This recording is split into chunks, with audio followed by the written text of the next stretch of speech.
My name is Lauren Mitchell. I am 31 years old. 6 years ago, my older sister secretly recorded a late-night talk we had about how our family always made me feel like the afterthought, and then played clips of it for our cousins and parents at a holiday gathering, twisting everything, so I came off as the ungrateful one who only cared about my own life.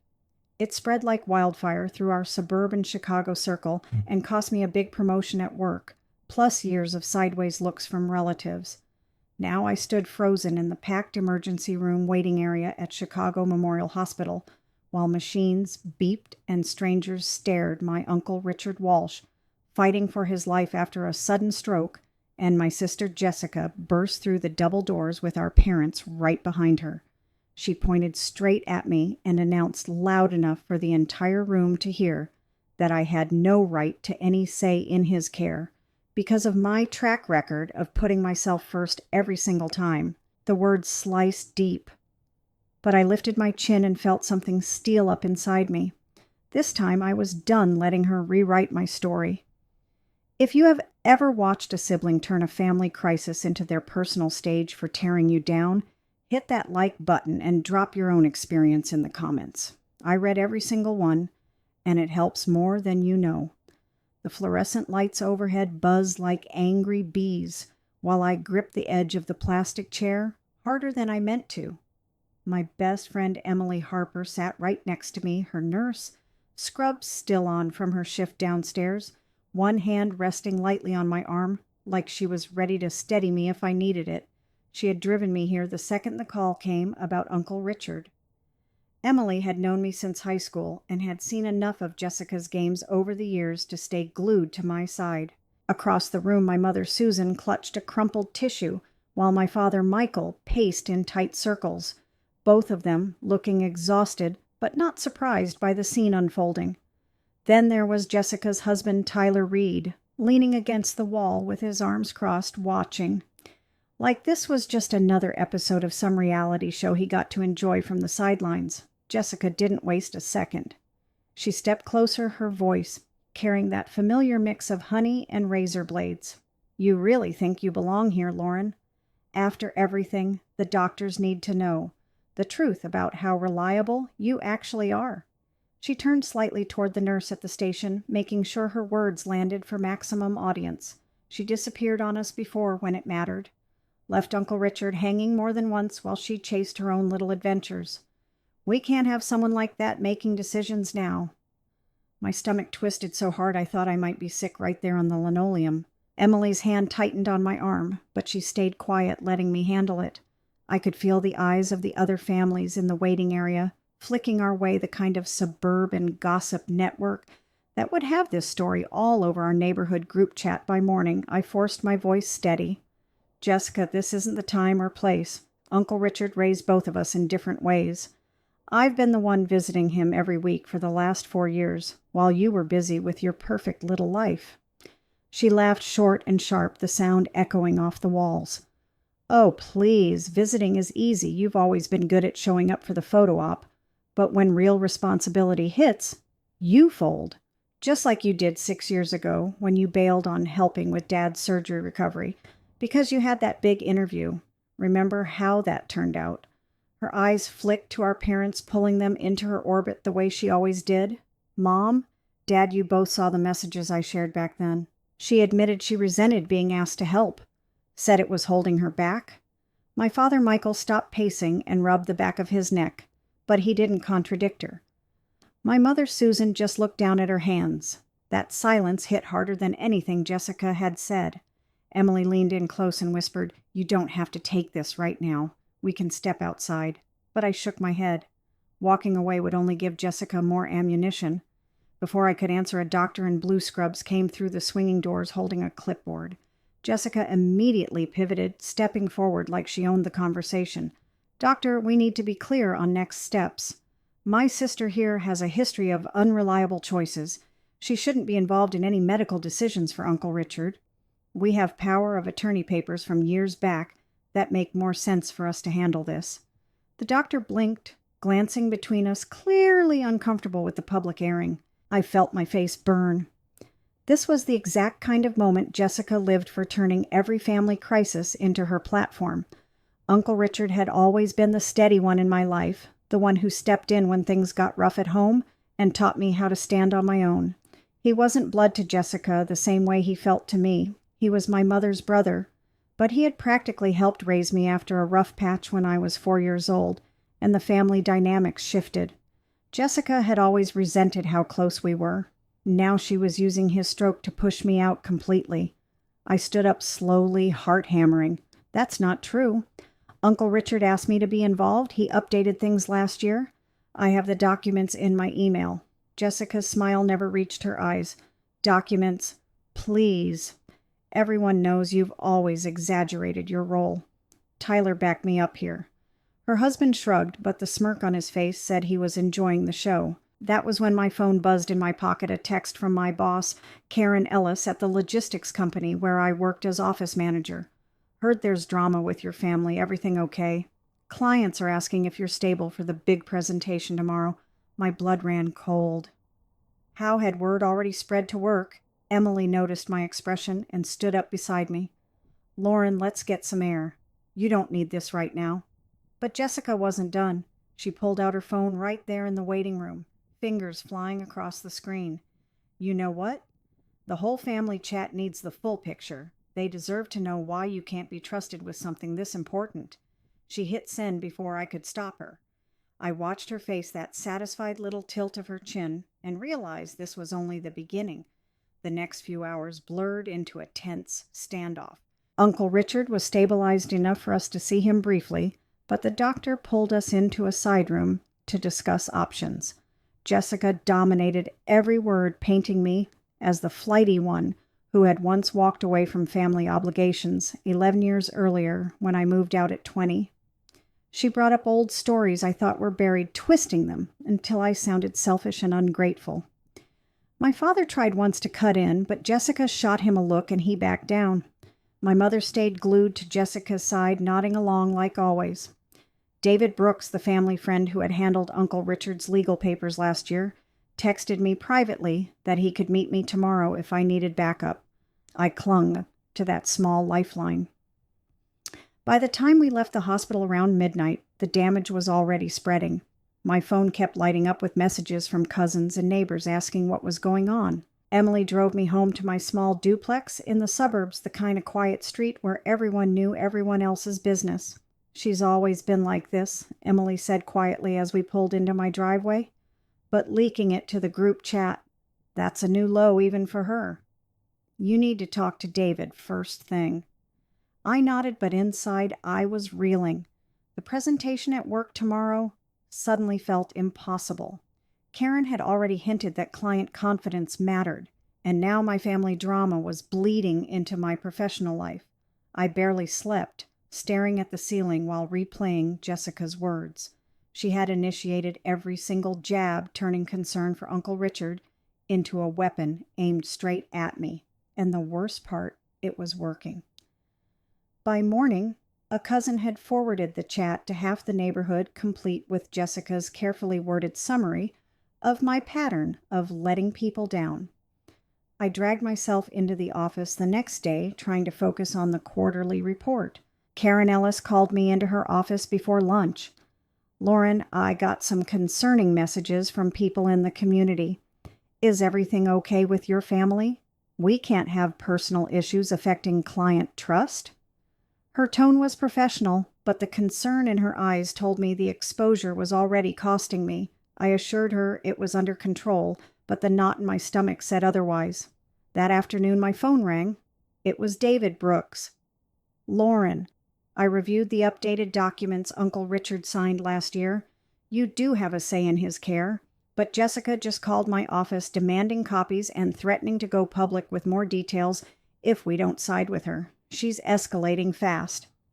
I gripped the phone tighter. A mini cliffhanger hit when another text came through from an unknown number right as David was talking a screenshot from the family chat with Jessica's latest post, "Some people never change," praying for Uncle Richard, while certain family members put themselves first again.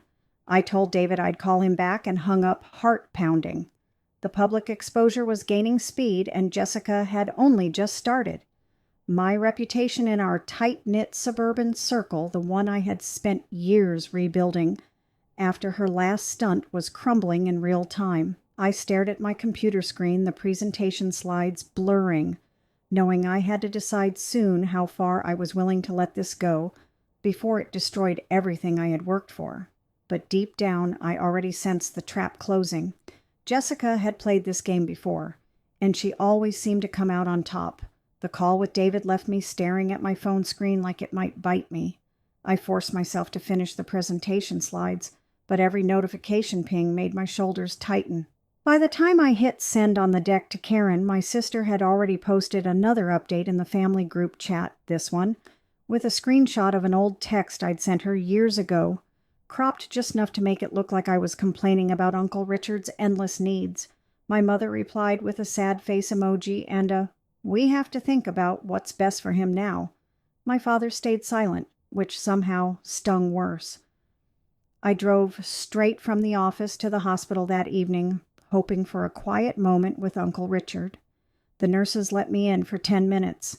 He looked smaller in the bed tubes everywhere, but his eyes lit up when he saw me. "Lauren," he rasped, squeezing my hand, "don't let them push you out. You're the one who knows me."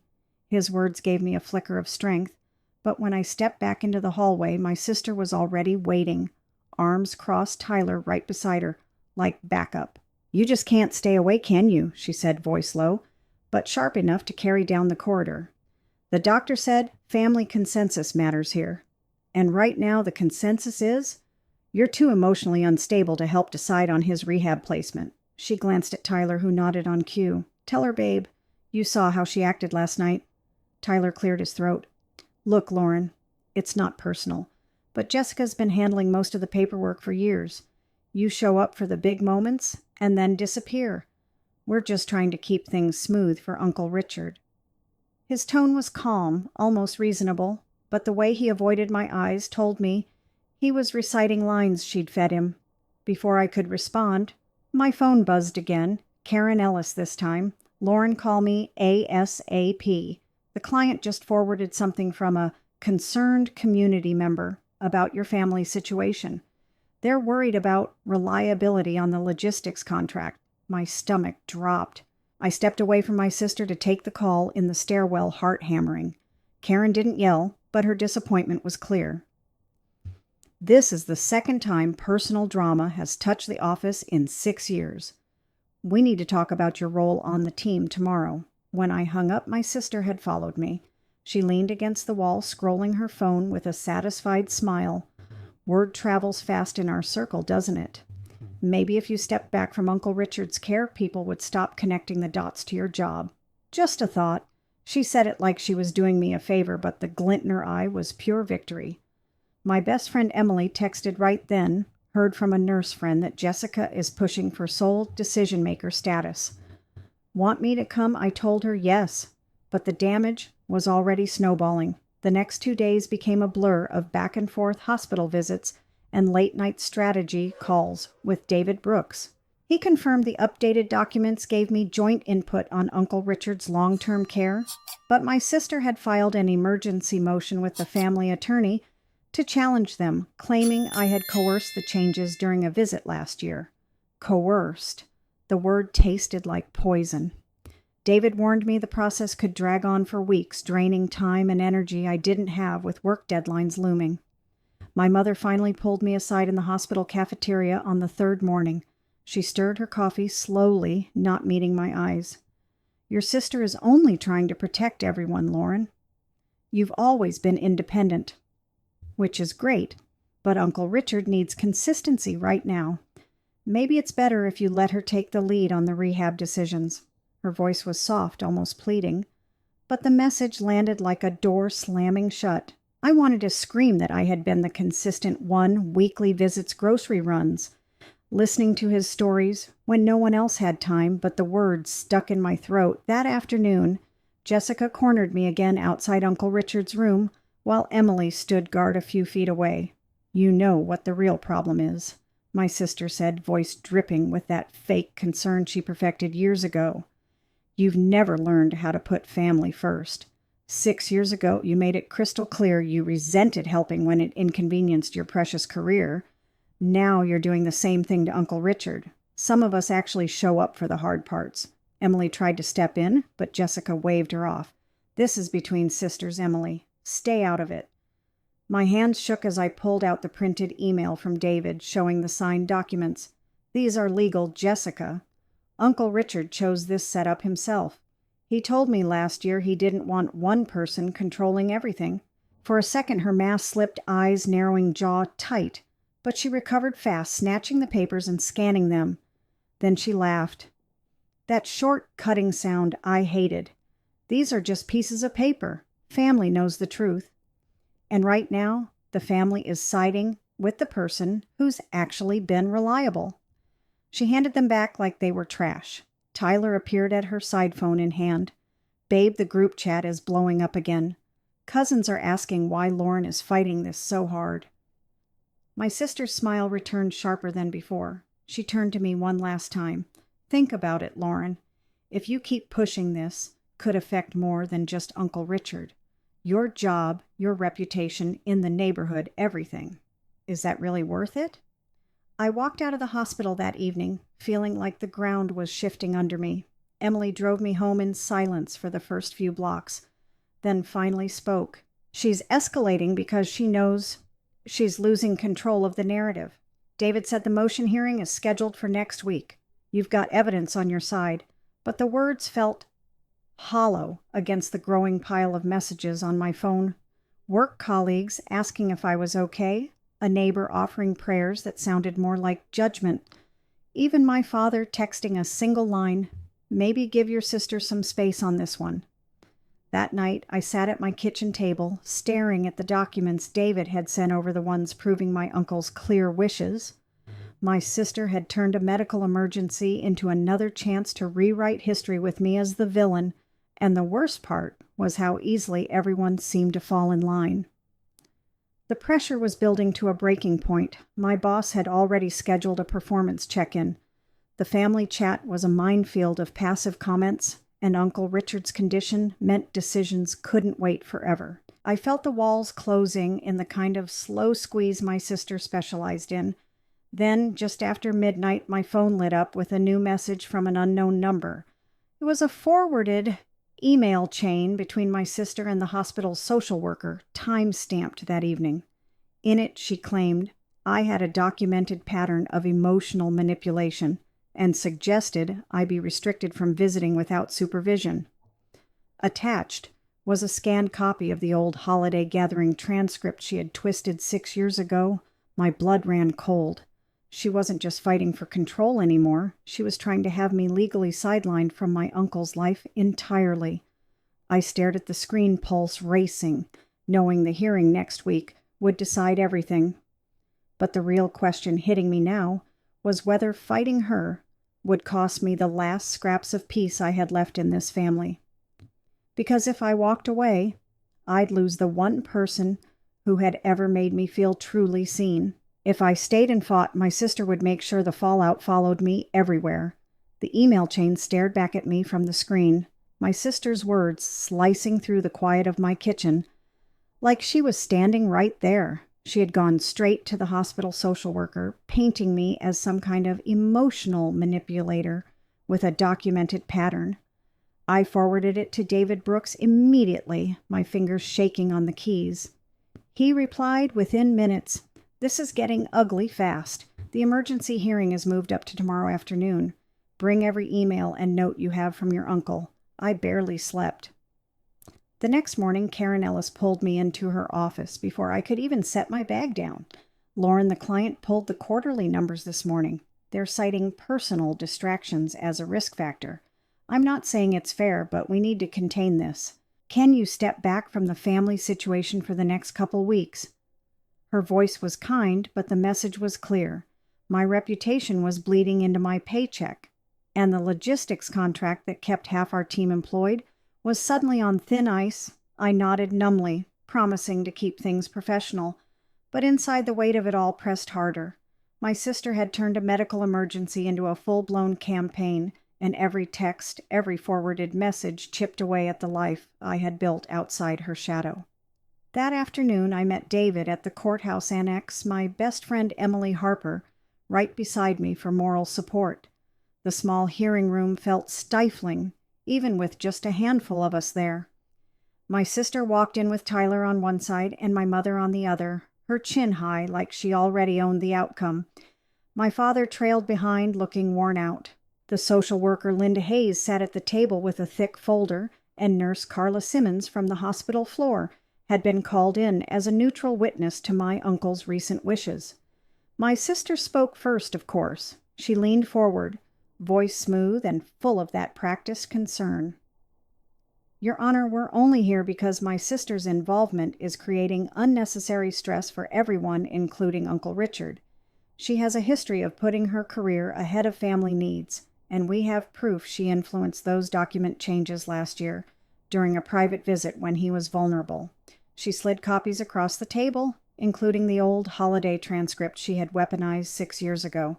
We're asking for sole decision-making authority on his rehab and care plan so he can focus on recovery instead of drama. Linda Hayes cleared her throat. Mr. Walsh has been consistent in conversations with staff that he wants both nieces involved, but the recent tension has affected his blood pressure readings. Nurse Carla Simmons nodded beside her. He's asked for Lauren specifically during evening rounds. He lights up when she visits. My sister cut in before anyone else could speak, her eyes locking on mine. See, that's exactly the problem. She's always been the one he favors because she shows up with gifts and stories while the rest of us handle the real work. It's manipulative, and it's not fair to the family carrying the load. Tyler muttered agreement under his breath. My mother reached over and squeezed my sister's hand like they were a united front against me alone. My father shifted in his chair, his face flashing with something close to shock for the first time. Jessica, hold on. That's a little strong. Your uncle has always been clear about wanting Lauren around. For a heartbeat, it felt like he might actually push back. Then he rubbed his jaw and changed the subject, voice dropping. But practically speaking, we do need one person coordinating the insurance paperwork so nothing falls through the cracks. Maybe we can find a middle ground here. The topic shift landed like a quiet surrender, and the moment slipped away. David presented the signed documents and my uncle's own emails, requesting my input, but my sister was ready.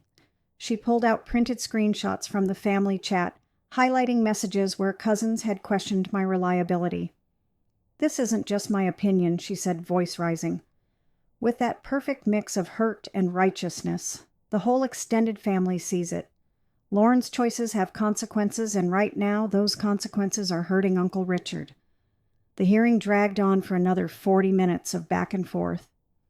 I spoke when it was my turn, voice steady, even though my chest felt tight. I told the magistrate how my uncle had specifically updated the papers last year because he wanted checks and balances, not one person in charge.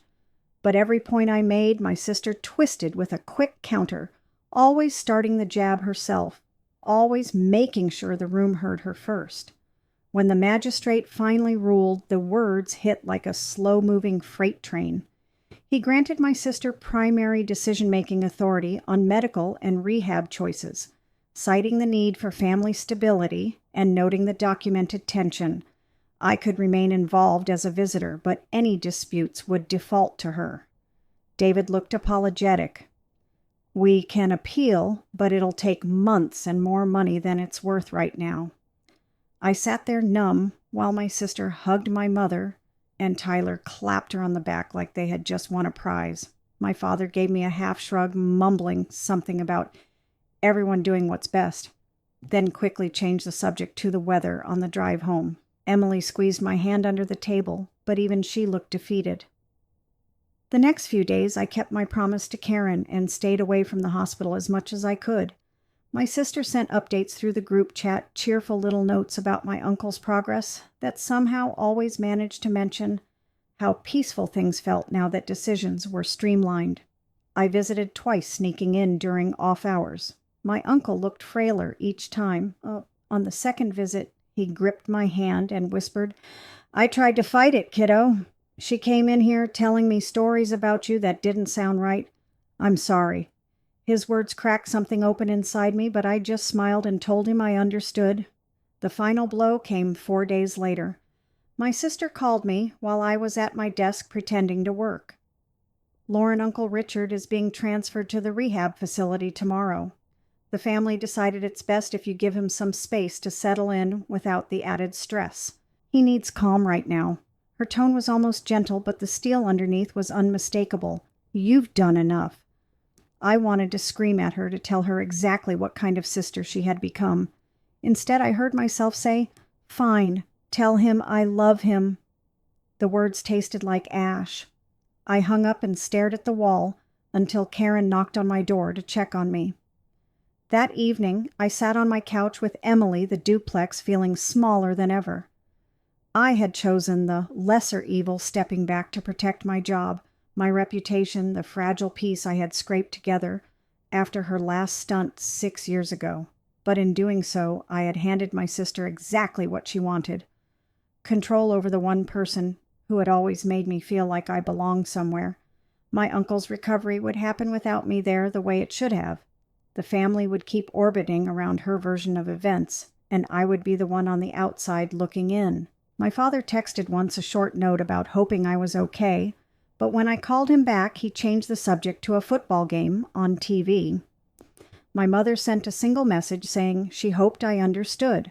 There was no big confrontation, no dramatic cutoff, just the quiet, heavy realization that fighting harder would have cost me everything else I had left. I still drive past the rehab facility sometimes on my way home from work, but I don't stop. The choice I made kept my paycheck coming, and the neighborhood whispers from turning into outright exile, but it cost me the last real connection to the man who had stepped up when my own parents couldn't. My sister remains the center of the family universe, just like she always wanted. And me, I'm learning to live with the silence where my uncle's voice used to be. Sometimes the hardest battles aren't the ones you lose in court. They're the ones where you realize walking away is the only way to keep breathing, even if it leaves you carrying regret like a second shadow. Thank you for listening to my story. It still stings to say it out loud, but saying it here feels like the first step toward carrying it lighter. If you've ever had to choose between fighting a sibling who controls the family narrative and protecting the life you built outside it, tell me in the comments, what did you pick? And do you still wonder if you made the right call